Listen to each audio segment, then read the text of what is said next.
Hi friends, welcome to trendy recipe YouTube channel. இன்றைக்கி நம்ம சேனலில் பச்சை பட்டாணியும் முட்டையும் வச்சு ஒரு கிரேவி புது டிஷ்ஷு செய்ய போகிறேங்க. வாங்க வீடியோவை பார்க்கலாம். அதுக்கு ஒரு டம்ளர் பச்சை பட்டாணி எடுத்து நான் ஊற வைக்கிறேங்க. பச்சை பட்டாணிங்க இது கடையில் நம்ம வாங்கிட்டு இதை ஒரு 8 மணி நேரம் போல் ஊற வைக்கணும். தண்ணியில் பாருங்கள், இந்த மாதிரி ஊற வைங்க. போட்டு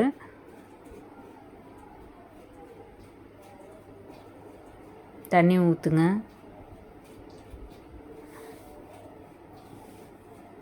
தண்ணியில் நல்லா ஊறணுங்க. இந்த மாதிரி 8 ஹவர்ஸ் ஊறினா தான் நல்லா இதுவும் வேகுங்க. இப்போ அதையே நம்ம தண்ணி நல்லா கழுவி 8 மணி நேரம் கழித்து வேக வைக்கணுங்க. ஒரு கப்பில் எடுத்து ரெடியாக வச்சுக்கோங்க. இப்போ அடுப்பு பற்ற வச்சுக்கோங்க. அடுப்பில் ஒரு கடாய் வைங்க. ஒரு சொம்பு தண்ணி விட்டுக்கோங்க. நல்லா பெரிய பாத்திரமாக வச்சு வைங்க. அதில் இப்போ பச்சை பட்டாணியை நம்ம உள்ளே வேக வைக்கணும். அதுக்கு தண்ணி ஒரு குண்டாவில் ஊற்றி அதை சென்டரில் வச்சுக்கலாங்க. இப்போ பல்லாரி வெங்காயம் 2 எடுத்துக்கோங்க. 2 வெங்காயத்தை தொளித்து 4ஆக கட் பண்ணி வச்சுக்கோங்க. அதையே நம்ம வடச்சட்டியில் ஊற்றிருக்கிற தண்ணியில் உள்ளே போட்டுருங்க. அந்த தண்ணியிலையே வேக வைக்கணுங்க. இப்போ தக்காளி 2 எடுத்து அதையும் 2ஆக கட் பண்ணி அதையும் போட்டுக்கோங்க. பச்சை மிளகாயும் கீரி அதையும் போட்டுக்கோங்க. இஞ்சி எடுத்து நல்லா கழுவி தோல் சீவிட்டு அது 2 துண்டாக வெட்டி போட்டுருங்க. நல்லா தண்ணியில் வேகணும் அது. இப்போ பச்சை பட்டாணி நம்ம போட்டிருக்கிற இந்த வெஜிடபிள்ஸ் எல்லாம் நல்லா வேகட்டுங்க. இப்போ அதுக்கு ஒரு பிளேட் ஒன்று வச்சு மூடி வச்சிடலாம். ஒரு 10 நிமிஷம், ஒரு 15 நிமிஷம் போல் வேகணும். நம்ம பச்சை பட்டாணியும் முட்டையும் வச்சு தான் கிரேவி செய்ய போகிறோங்க. அதுக்கு இப்போ முட்டையை ஒரு பிளேட் எடுத்து நீங்கள் ஒரு முட்டையை உடச்சி ஊற்றுங்க. உங்களுக்கு எத்தனை முட்டை வேணுமோ அத்தனை உடச்சி ஊற்றிக்கலாங்க. 4 வேணால் 4 ஊற்றலாம், 3 வேணால் 3 ஊற்றலாம், 6 முட்டை வேணால் கூட அந்த பிளேட்டு கலவை நம்ம உடச்சி ஊற்றிக்கலாம்.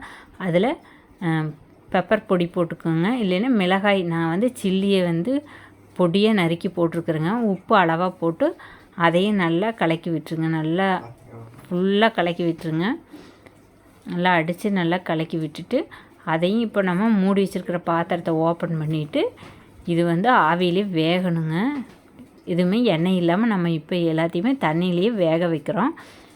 டிஃப்ரெண்ட்டாக செஞ்சு பாருங்கள். சூப்பராக இருக்குது ரெசிபி. நல்லா சப்பாத்திக்கு, இட்லிக்கு, ஒயிட் ரைஸ்க்கு எல்லாத்துக்குமே நம்ம வச்சுக்கலாம். இப்போ 10 நிமிஷம் போல் ஆயிடுச்சுங்க. ரெடி ஆயிடுச்சு. ஓப்பன் பண்ணி நம்ம எடுத்துக்கலாம். இப்போ இந்த முட்டையை நம்ம எடுத்து ஒரு பிளேட்டில் போட்டு பாக்ஸாக கட் பண்ணிக்கணுங்க. நீங்கள் எந்த சைஸ் வேணுமோ அந்த சைஸில் கட் பண்ணிக்கலாம். பச்சை பட்டாணியை வச்சுருங்க. தக்காளி இதெல்லாம் எடுத்து நம்ம மிக்ஸி ஜாரில் பேஸ்ட் மாதிரி அரைச்சி எடுத்துக்கலாம். இப்போ இதெல்லாம் எடுத்து போடுங்க. சூடு ஆறணும். நல்லா தண்ணியை வடிச்சிட்டு எடுத்து போட்டுக்கோங்க. இப்போ நான் எல்லாத்தையும் எடுத்து போட்டுட்டு பாருங்கள், எண்ணெய் அதிகமாக இல்லாமையே மல்லியை கொஞ்சம் வறுத்த மல்லி வச்சுருக்குறேன். அதை ஒரு 2 ஸ்பூன் சேர்த்துறேங்க. நீங்கள் வறுத்த மல்லி இல்லைன்னு சொன்னால் மல்லி பொடி 2 ஸ்பூன் போட்டுக்கோங்க. நாங்கள் எல்லாமே வீட்டில் அரைச்சி வச்சுருக்கிறது தான் முக்கால்வாசி யூஸ் பண்ணிக்கிறோம். இதையும் நல்லா பேஸ்ட் மாதிரி அரைச்சி எடுத்துக்கலாங்க. இப்போ நல்லா அரைச்சி எடுத்தாச்சு. இப்போ அந்த அடுப்பில் நம்ம வேக வச்சு இல்லைங்களா, இந்த தண்ணியை ஒரு கப்பில் எடுத்து நம்ம வச்சுக்கலாம். இது நம்மளுக்கு வேணும். இது தண்ணியாக வேணுங்கிறக்கு, குழம்பு கிரேவியாக வேணுங்கிறப்ப நம்ம ஆட் பண்ணிக்கலாங்க. இப்போ முட்டையை பாக்ஸாக கட் பண்ணிக்கலாங்க. நீங்கள் ஸ்பூனில் எதில் எடுத்தாலும் வராது. கத்தி வச்சு நீங்கள் அது பிஞ்சிராத அளவுக்கு எடுத்து கட் பண்ணிக்கோங்க. இப்போ பாருங்கள், நல்லா சூப்பராக வெந்திருக்கு. இதையே நம்ம கட் பண்ணிக்கலாம். எந்த சைஸ் வேணாலும் நீங்கள் கொஞ்சம் பெரிய சைஸாக வேணாலும் பெரிய சைஸாக கட் பண்ணிக்கலாங்க. நார்மலாக குழந்தைகளை வேக வச்சா சாப்பிட மாட்டாங்க. ஆம்லேட்னாலும் வேண்டாம்பாங்க. இந்த மாதிரி நீங்கள் செஞ்சு கொடுத்தீங்கன்னா நல்லா சாப்பிடுவாங்க. அதனால் நாங்கள் இந்த மாதிரி செஞ்சுருக்குறோம். இப்போது அடுப்பு பற்ற வச்சுக்கோங்க. அடுப்பில் அதே கடாயை கழுவி வச்சுருங்க.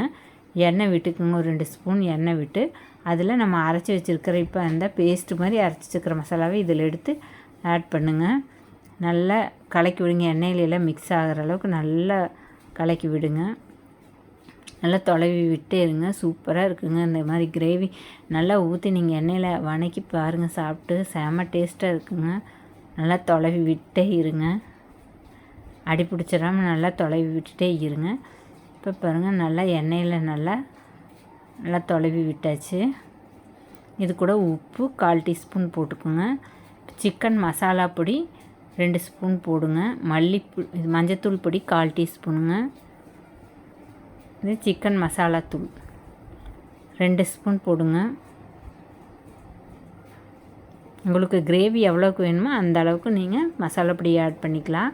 இப்போ இது மிளகாய் பொடி ஒரு 1/4 டீஸ்பூன். காரத்துக்கு போதுமான அளவு போட்டுக்கோங்க. எச்சா காரம் சாப்பிட்றவங்களா இருந்தால் இன்னும் கொஞ்சம் நீங்கள் மிளகா பொடி வேணும் போட்டுக்கலாம். இப்படியே நல்லா அடி பிடிச்சிடாமல் தொலைவி விட்டே இருங்க. இப்போ வடித்து வச்சுருக்கிற வேகும்போது வடித்து வச்சுருக்கிற தண்ணி இருக்குல்லங்க, அதை எடுத்து இது கூட மிக்ஸ் பண்ணுங்கள். நல்லா இது சூப்பு தண்ணிங்க, அதனால் நல்லாயிருக்கும். ஏன்னா எல்லா வெஜிடபிள்ஸ்லேருந்து அதில் இருக்கிற எசல்ஸ் எல்லாம் இதில் தான் இறங்கியிருக்கு. அதனால் நல்லா இப்போ கிரேவி ஆயிடுச்சுங்க. இப்போ நம்ம எடுத்து கட் பண்ணி வச்சுருக்கிற எக்கு இது கூட ஆட் பண்ணலாம். பாருங்கள் எக்கு எல்லாத்தையும் இது கூட நான் மிக்ஸ் பண்ணிட்டேன். இப்போ பச்சை பட்டாணி வேக வச்சு வச்சுருக்கிறேன் இல்லைங்களா, அதையும் இது கூட கலக்கியாச்சுங்க. இப்போ நல்லா தொலைவி விட்டுட்டு அடுப்பை நல்லா ஸ்பீடாக வச்சுருங்க. ஒரு 10 நிமிஷம் போல் நல்லா கொதிக்கட்டும். நல்லா கிரேவி சுண்டணும். பாருங்கள் நல்லா இனி கொதிக்க போதுங்க. ஒரு 10 நிமிஷம் மூடி வச்சிடலாம். நல்லா உள்ளே வெந்துட்டுருக்கு. பச்சை பட்டாணியும் எக்கு எல்லாம் உடம்புக்கு ஹெல்த்தியான ஐட்டம் தாங்க. செஞ்சு சாப்பிட்டு பாருங்கள், சூப்பராக இருக்குங்க. கிரேவி ரெடிங்க. அவ்வளோதாங்க.